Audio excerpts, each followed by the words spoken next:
I got all this stuff. I gotta wax all the bottoms. So wish me luck. Because these have already been fired twice because I'm not very good at waxing bottoms. You and me, babe. You and me, babe. It's just nothing else like you. We're ready to go. So this popped out of the pan, so I thought I'd show you. See how that gradu nastiness that's pulled down on the bottom of the wax? That has been giving me problems as I've tried to figure this out. So one of the things I did last time that I think is going to be really kind of key is I put these two bamboo skewers. Those things are so nifty in a pottery studio. But I put those two bamboo skewers in there to kind of, so I can put the ware on top of those bamboo skewers and stay out of that layer of gradu down in there. At the, I didn't know that's why they did it, and I don't know if that is why they do it, honestly, but at the place where I learned, they had just a piece of bisque. And what she said to do was take your pot, put it on the bisque, let go of it, pull it up. Those two bamboo skewers, after I did that, seemed to really help last time. So here's hoping that none of these have to spend another night at the bisque kiln. Okay, so I think I figured out some things on these first couple few for bowls. Okay, so the issue is, so first mark your feet, which I've already done. And this is a tip from Karen's Pots and Glass. She is fantastic. I will link to her channel. But she says just put the pencil down and swirl the ware around the pencil, and you get this nice little pencil mark that you can follow when you're dipping into your wax. So to avoid the gradu, I have the sticks in there. I have 3 sticks lined up right where I want to put this pot.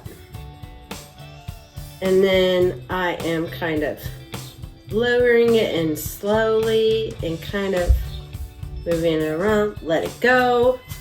Look! And it's hitting most, but I can just adjust it like this on top of those. Dip it down that way a little bit. And now I have a nice, clean, even line. Now, I have a lot of vegetable oil in this, and oh my gosh, it's fantastic. It's giving me a lot longer of an open time in case I need to brush. But because of that open time, it's dripping for a lot longer. So you want to tilt your pot towards you, and there comes the drips, right? So I've just pulled all the extra wax to this side, and now I'm going to turn it to this side. And that way it doesn't, like if I pulled all the wax, I'll show you in the next one with that. So now I have this big open space that I want to go ahead and wax, and because I have so much of the vegetable oil in there, it just goes on great. See how it's staying, the wax is staying, it's staying fluid longer because of the oil. Man, I take a long time to explain things sometimes. Sorry. So there you go. And that is fantastically waxed bottom. So let me show you what I was talking about as far as the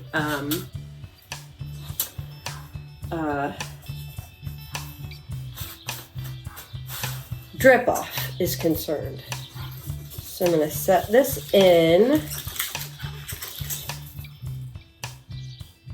Squirrels. My squirrels are playing. I'm going to set this in, and like I see a little bubble around here, I can just shift it like that and then check my level, right? Check my thing. All right. Lift it up.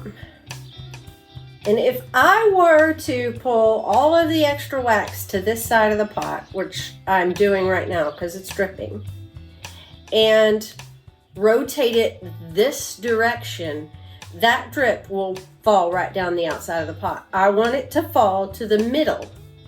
So I'm going to pull all of the extra drips here, and then I'm going to turn it this direction. And if that drip drops, it's going to drop into the middle of the pot.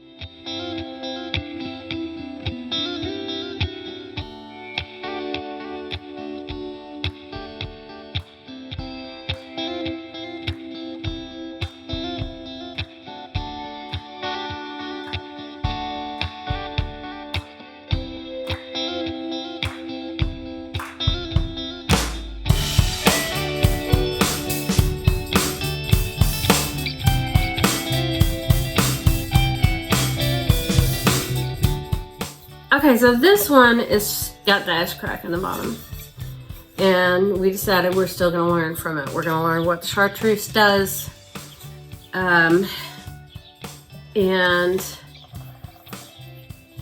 we are going to also learn how this right here works as a wax resist.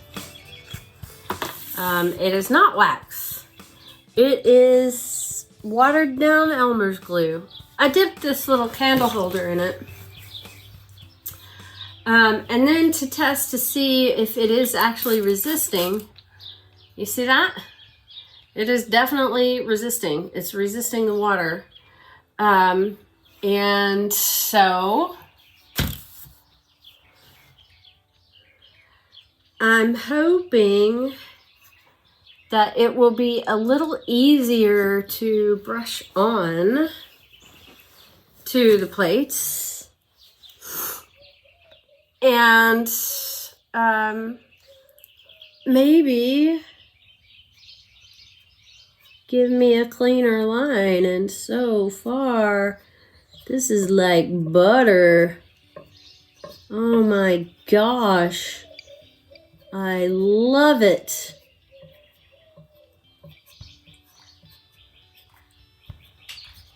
Oh my gosh, I love it. It's just watered down Elmer's glue. Oh my gosh. I hope this works. But the other thing I can do is I can add a little food coloring to it. So I'm going to go around the inside as well. I could add a little food coloring to it. And then I would be able to see it better. Obviously, but holy moly, I love it. So we'll see how that dips. Oh my gosh, I like it so much. I'm almost tempted to do the other two plates like this, but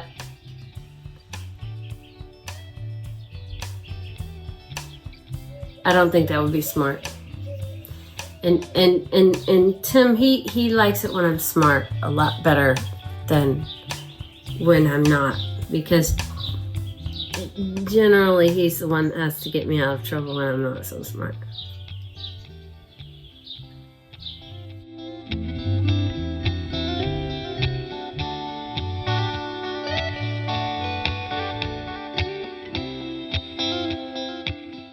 Okay, here we go. So this is the one that I did the latex, not latex, the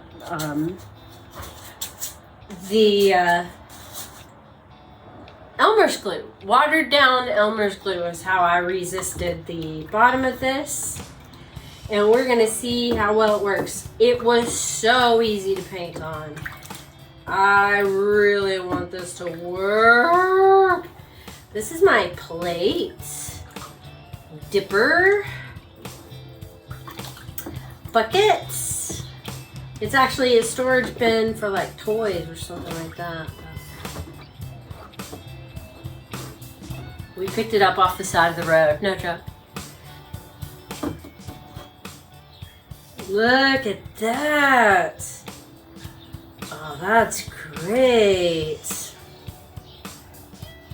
Oh man, that's working. It's working. Oh gosh, y'all. So good. Let's wipe off this foot and see what we got. Oh my goodness. Oh my goodness.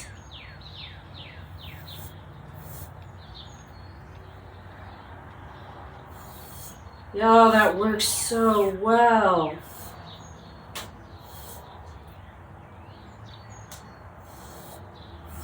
I may have to do a little touch up, but time-wise, oh my gosh, that's gonna save so much time.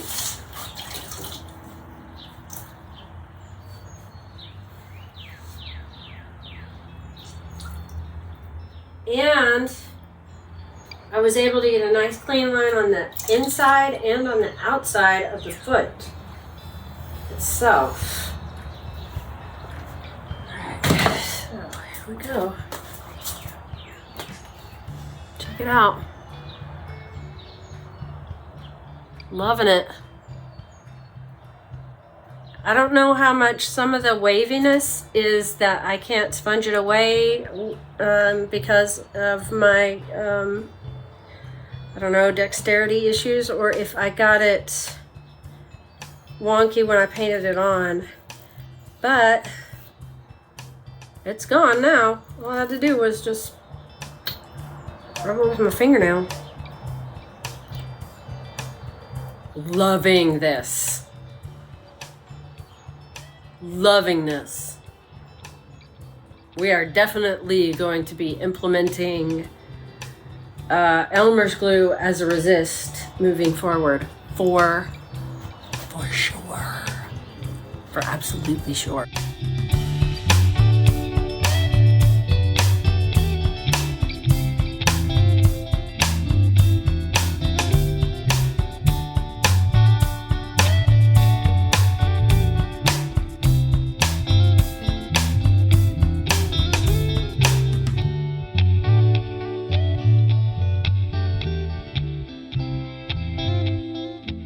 I should prepare myself better for this type of stuff.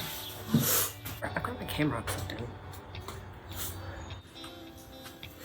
Working around the table so that I don't knock things over, tripping over cords and the like. And now I gotta reposition. Okay, I think we're good there. Okay. Oh my gosh.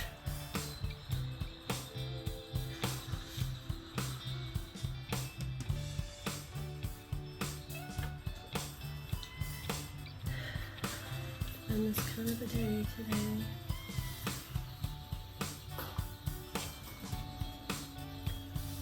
I've already broken 2 of my finished fairy houses by running into the display in the living room.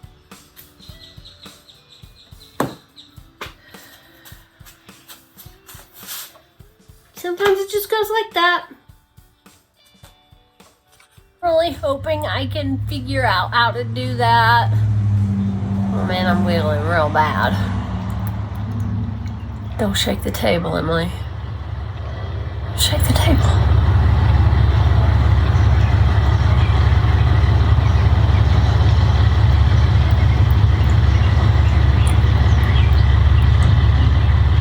Sorry, Mom.